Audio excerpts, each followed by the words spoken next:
All right, today we are going deep undercover on a microscopic investigation into one of the most common infections on the planet, the urinary tract infection, or UTI. Now, you might think of it as, just a simple plumbing issue, but what's really happening on a cellular level is an absolutely high-stakes battle.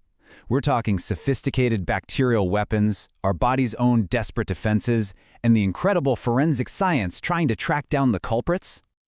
So here's our game plan. First, we're going to survey the crime scene, the ailment itself. Then, we'll identify the usual suspects in the bacterial lineup and break down their playbook, step by step. After that, we dive into the cold cases. Why do these infections keep coming back? And we'll look at the forensics used to track a global superbug.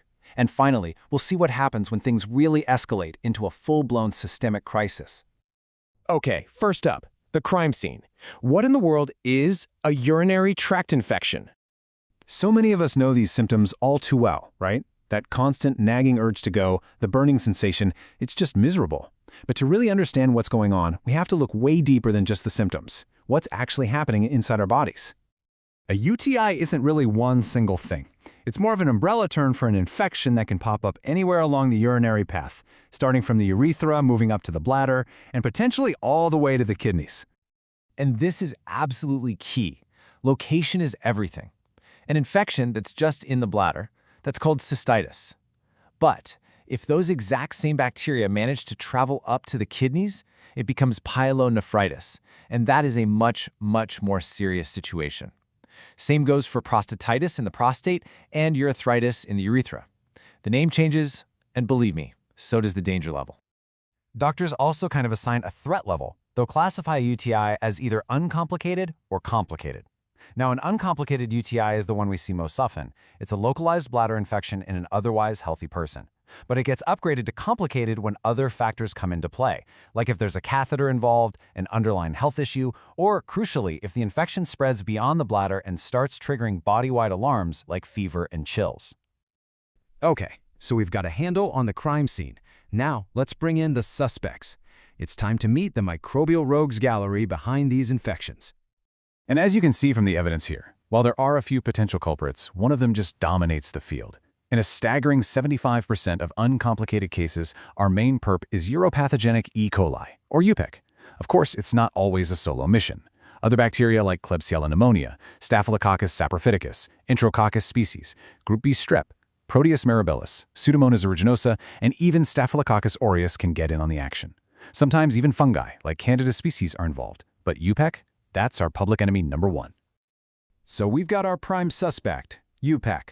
Now let's break down its MO. What's its playbook? What are its weapons and tactics? In the world of microbiology, these are called virulence factors, basically the specific toolkit a microbe uses to make us sick. And this diagram just shows how incredibly well-armed UPEC is. Just look at this thing. It's got flagella, which act like tiny propellers so it can swim around.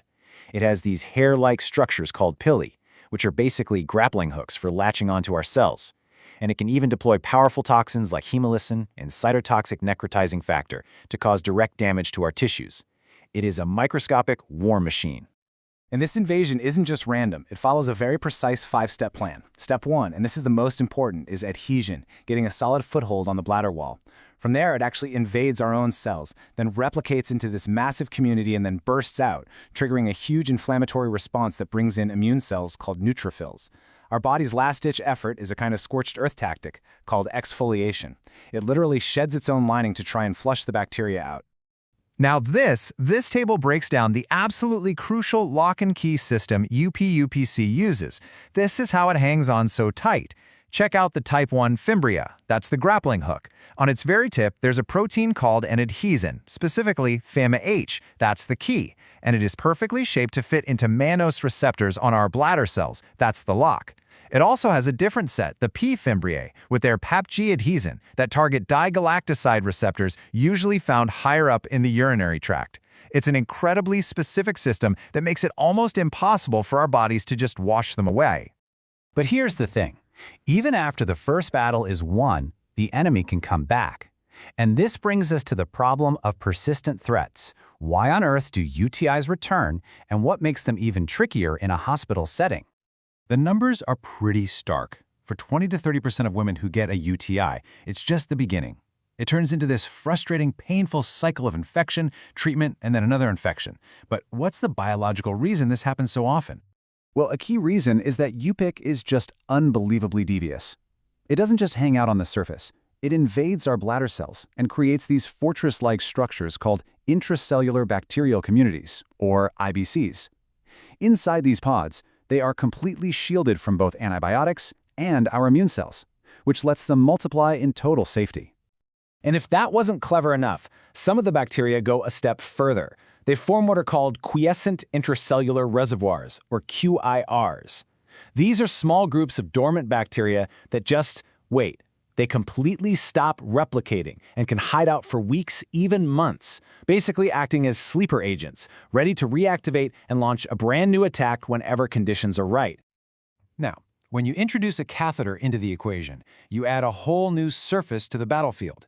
And certain bacteria, like the Proteus mirabilis you see here, are experts at colonizing it.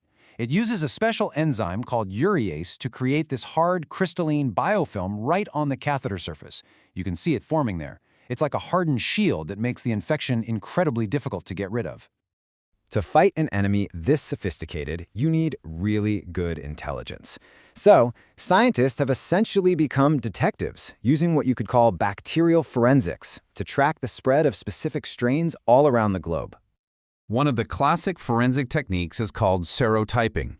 You can think of it like identifying a suspect by their coat, their hat, and their shoes.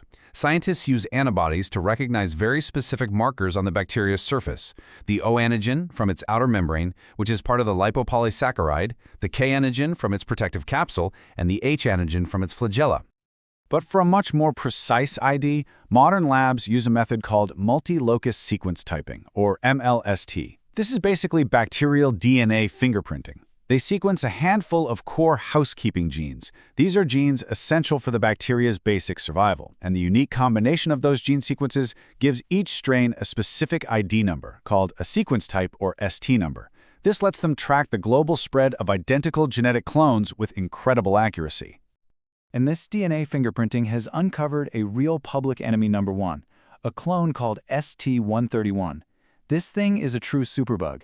It's a type of UPEC that is spread across the entire globe. It's often highly resistant to multiple antibiotics, including powerful ones like fluoroquinolones, and it's responsible for millions of serious infections worldwide. And that brings us to the final worst-case scenario. What happens when this localized infection breaks containment and escalates into a body-wide crisis? If UPEC manages to escape the urinary tract and get into the bloodstream, that's called bacteria. This can trigger sepsis, and it's important to know sepsis isn't the infection itself, but our body's own out-of-control, overwhelming inflammatory response to the infection. If that's not stopped, it can progress to septic shock, a life-threatening emergency where blood pressure plummets and organs start to fail. The main trigger for this whole catastrophic chain reaction is a single molecule on the outer membrane of bacteria like E. coli. It's called lipopolysaccharide, or LPS, also known as endotoxin. Our immune system has special sensors, like toll-like receptor 4, or TLR4, that are designed to recognize LPS as an extreme danger signal. The physician Lewis Thomas put it perfectly. When our body senses this molecule, we turn on every defense at our disposal. And sometimes, that response is so massive, it becomes devastating to ourselves.